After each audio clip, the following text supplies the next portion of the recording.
100 anos da Revolução de 1923, na história de Palmeira das Missões. Terra de conflitos antigos. Antes que o ano de 1923 entrasse para a história do Rio Grande do Sul como mais uma guerra civil, a região de Palmeira das Missões já carregava em seu solo marcas profundas de disputas injustas e resistência. Esta terra, habitada por caboclos, poceiros e extrativistas de erva mate, vinha sendo lentamente comprimida pela ação do Estado e dos grandes proprietários desde o século XIX.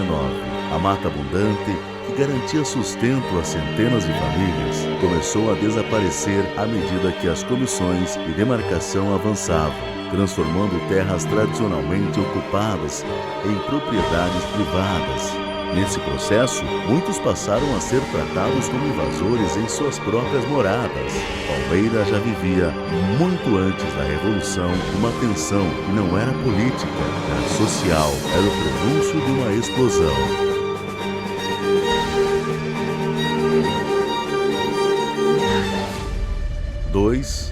Pano de fundo. Uma guerra que não parecia nossa. No restante do Rio Grande do Sul, a Revolução de 1923 nasceu de uma disputa político-partidária. Republicanos e federalistas duelavam por poder. Borges de Medeiros, presidente do Estado, buscava manter-se no cargo, enquanto Assis Brasil contestava a legitimidade de sua eleição. Mas Palmeira das Missões não entrou nessa guerra pelas mesmas razões. Aqui o conflito ganhou um caráter único. Era a luta de classe, era a luta pela terra, era a luta pela sobrevivência de uma população inteira. Em vez de coronéis contra coronéis, como na campanha, a Grande Palmeira viu caboclos, poceiros e trabalhadores rurais levantar-se contra o poder local e contra um sistema que há décadas os excluía. Por isso, a Revolução teve aqui um significado diferente e muito mais profundo.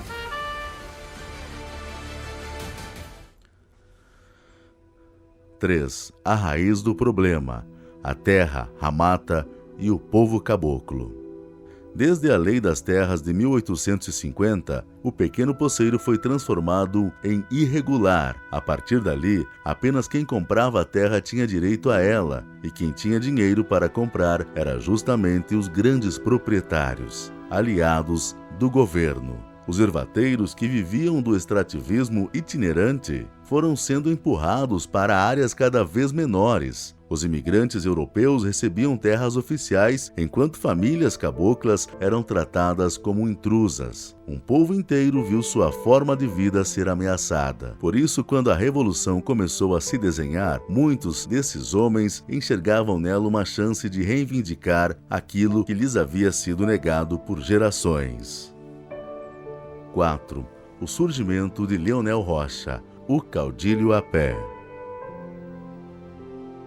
No meio desse cenário, emergiu a figura de um líder improvável, Leonel Rocha. Diferente dos grandes chefes militares da época, Leonel não vinha da elite, não possuía estâncias, não tinha fortuna, não comandava tropas a cavalo. Era um homem simples, do trabalho duro, acostumado à enxada e ao esforço diário pela sobrevivência. Por sua postura, ganhou o apelido de caudilho a pé. Leonel Rocha atraía justamente aqueles que nunca tiveram voz, caboclos expulsos da mata, pequenos agricultores endividados, extrativistas sem direito à terra, homens que conheciam a floresta como parte do próprio corpo. Com eles, Leonel formou o que ficou conhecido como o poder do mato, em oposição ao poder do campo, liderado pelos coronéis ligados ao governo. 5. Os dois lados, chimangos e maragatos.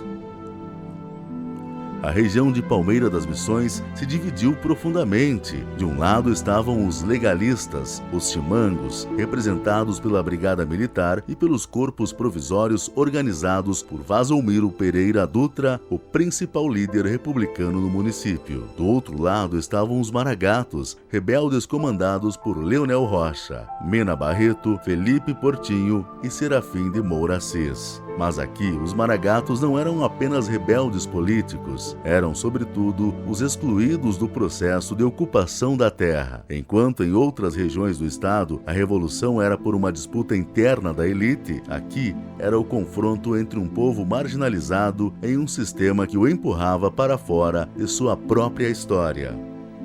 6. A tática da guerra. O mato como aliado. Leonel Rocha conhecia como poucos as matas da Grande Palmeira, enquanto os legalistas montavam grandes grupos militares com tropas organizadas e posições fixas. Leonel apostava na guerra de guerrilhas. Suas tropas apareciam de repente, atacavam com precisão e desapareciam na mata fechada. Estradas eram emboscadas, entradas da vila vigiadas, surtos rápidos de ataque mantinham as forças governistas em alerta constante. Para cada movimento do governo, surgia uma nova estratégia de poder do mato. 7. O ataque de 4 de junho de 1923, o dia que marcou a Vila de Palmeira.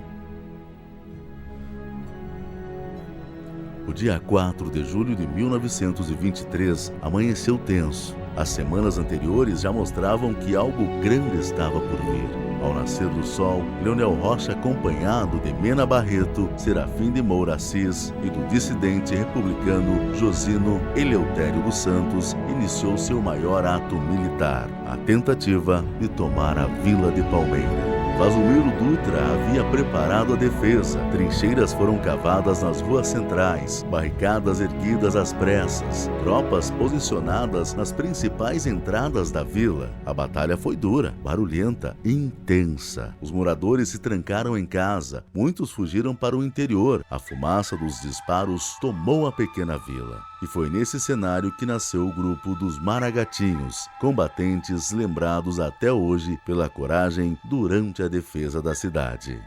Embora a conquista da vila não tenha sido definitiva, aquele 4 de junho marcou para sempre a história local. 8. A guerra vista de longe. Jornais ou propaganda. Nos jornais da capital, porém, a revolução era descrita de outra forma. O periódico A Federação classificou os rebeldes de Palmeira como bandidos, acusando-os de saques, violências e vandalismo. Mas essa narrativa ignorava completamente as verdadeiras motivações do conflito na região. Não estavam em guerra coronéis contra coronéis, estavam em guerra os deserdados do processo de colonização contra um sistema que os marginalizava havia há décadas, enquanto a propaganda republicana tentava transformar a luta social em caso de polícia. Mas nas matas de Palmeira um povo resistia por dignidade. 9. Episódios de dor. Quando a guerra atravessa a fé e a vida. O conflito deixou também episódios de grande tristeza, entre eles a morte do padre Manuel Gonzalez e do jovem coroinha Adílio Daronc, surpreendidos por inimigos enquanto realizavam sua missão religiosa. A violência da época não distinguia uniformes, crenças ou idades. A tensão generalizada transformou suspeitas em vinganças, medos e brutalidade. Também é lembrada a história dos Maragatinhos, 3 combatentes maragatos enterrados às pressas em cova rasa por moradores comovidos. O local se transformou em ponto simbólico de memória e mais tarde ganhou destaque até na música regional. E ainda o curioso episódio do nariz do busto de Bonifácio, arrancado durante uma invasão maragata, num equívoco que acabou se tornando parte do folclore local. A cicatriz permanece preservada até hoje no Museu Municipal. 10. O desfecho, uma paz que não pacificou. Quando a paz foi assinada em 1924, as armas silenciaram, mas as feridas sociais permaneceram abertas. O acordo entre as elites gaúchas resolveu a disputa política, mas não a desigualdade que alimentou o conflito em Palmeira. Caboclos, extrativistas e pequenos agricultores voltaram à rotina sem ver suas reivindicações atendidas. A revolução terminou no papel, mas sua essência, a luta por terra, trabalho e dignidade, continuou ecoando por décadas. 11. Encerramento: a herança de 1923.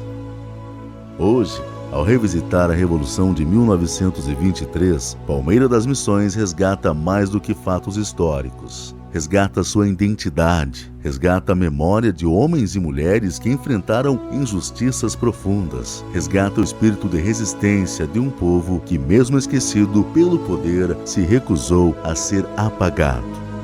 A Revolução de 1923 não foi apenas um capítulo, foi um grito que nasceu na mata, correu pelos herbais, atravessou gerações e permanece vivo até hoje, na história e na alma palmeirense.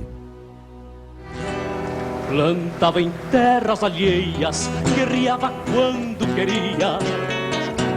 Porque lutou, Leonel Rocha seu poder não seduzia. Quem sabe em meio a caudilhos, falsos mitos libertários, Leonel já rezasse pelo seu próprio rosário. Hoje faltam lideranças que aos anseios devem ser, esgrimam verdades claras, sem ambições de poder. Porque lutou Leonel Rocha, desigual entre os iguais. Quem sabe por ser ventena, quem sabe por ter ideais, quem sabe por ser ventena, quem sabe por ter ideais.